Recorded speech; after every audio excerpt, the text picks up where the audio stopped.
And more than 150 Americans are now in Cyprus after leaving Israel on the first evacuation boat organized by the U.S. Cypriot officials say more evacuation vessels are expected to arrive over the next 12 hours. ABC's Inez de la Quatara joins me now from Jerusalem for more on that part of the story. Inez, what's the latest on people leaving Israel?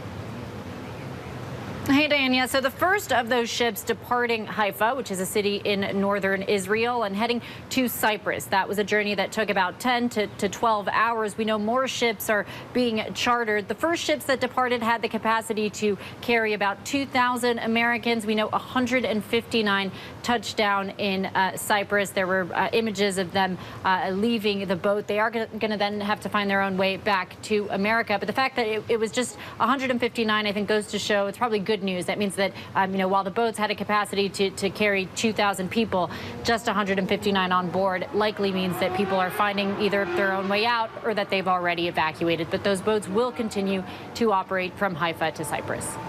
Last night, the State Department also said that it offered 4,000 American citizens and their immediate family help leaving the country on charter flights. What do you know about that? How many people have actually left on these flights?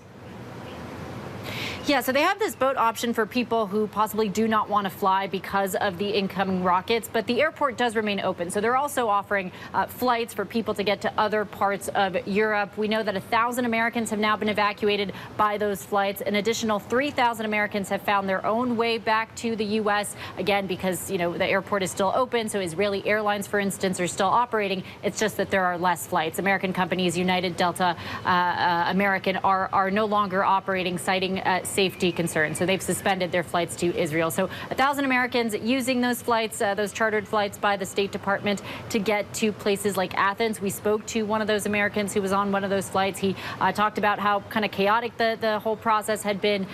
He was on one of the very early flights, possibly the first flight out of Tel Aviv to Athens. He was going to have to find his own way back to New York. And he was telling us that Americans using these chartered flights and boats are going to have to repay the U.S. government for the cost of those flights. All right. So, Inez, what are you watching for next?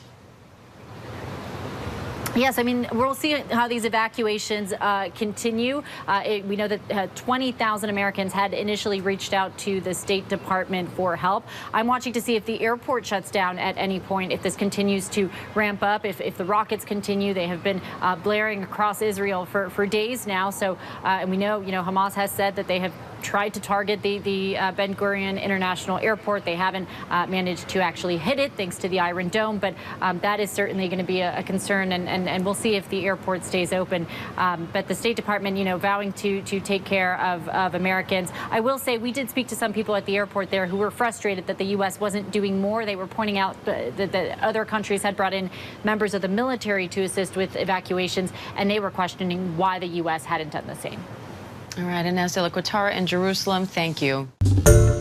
Hi, everyone. George Stephanopoulos here. Thanks for checking out the ABC News YouTube channel. If you'd like to get more videos, show highlights, and watch live event coverage, click on the right over here to subscribe to our channel. And don't forget to download the ABC News app for breaking news alerts. Thanks for watching.